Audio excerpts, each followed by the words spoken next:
வணக்கம் நண்பர்களே, இந்த வீடியோல நம்ம டிஸ்கஸ் பண்ண போற டாபிக் என்னன்னு பாத்தீங்கன்னா, Punjab kings vs Mumbai Indians qualify 2ல அந்த வின்னிங் ஷாட் ஷேர் சூப்பரா ஒரு 6 அடிச்சிட்டு கெத்தா அப்படி நடந்து வந்துட்டு இருந்தாரு.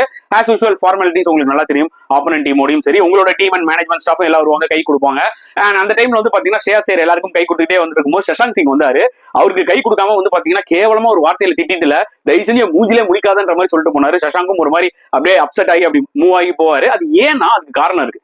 ஏன்னா சஷாங்க் ரன் அவுட் ஆனார் பாத்தீங்களா, அது வந்து என்ன பொறுத்தவரைக்கும் ஒரு பிரெயின் ஃபேட் மூமெண்ட். சி மேட்ச் கான்டெஸ்ட்ல அது பயங்கரமா அஃபெக்ட் ஆகாம இருந்திருக்கலாம். பட் கிரிக்கெட் இஸ் ஃபன்னி கேம்ங்க. சம்டைம்ஸ் இந்த மாதிரி வந்து சின்ன ஒரு ரன் அவுட்ஸ் வந்து பாத்தீங்கன்னா கேமே டோட்டலா சேஞ்ச் ஆயிடும். அந்த வகையில சஷாங்க் வந்து பாத்தீங்கன்னா குவாலிஃபயர் ஒன்லயும் ஒரு புவர் ஸ்டார்ட் ஆடி அவுட் ஆனாரு. இந்த மேட்ச்லயும் வந்து பாத்தீங்கன்னா ஒரு கேர்லெஸ்ஸா ஒரு ரன் அவுட், அதாவது மிடான்ல வந்து பாத்தீங்கன்னா அடிக் பண்டியா கிட்ட அடிச்சுட்டு ரொம்ப கேஷுவலா ஓடினாரு. அதுக்கப்புறம் ஃபாஸ்டா ஓடினாரு பாருங்க, டைரக்ட் ஹிட் அடிச்சாரு அடிக். அவர் வந்து பாத்தீங்கன்னா ரன் அவுட் ஆயிட்டாரு. எனக்குமே வந்து அதை பார்க்கும்போது ரொம்ப கடுப்பா இருந்துச்சு. என்னப்பா கொஞ்சம் கூட ஒரு பொறுப்பே இல்லாம இருக்குன்னு. கண்டிப்பா ஷேர் கோவப்பட்டதுல வந்து பாத்தீங்கன்னா நியாயம் இருக்குன்னு தான் நான் கண்டிப்பா சொல்லுவேன். இந்த வீடியோ தான் வைரலா போயிட்டு இருக்கு.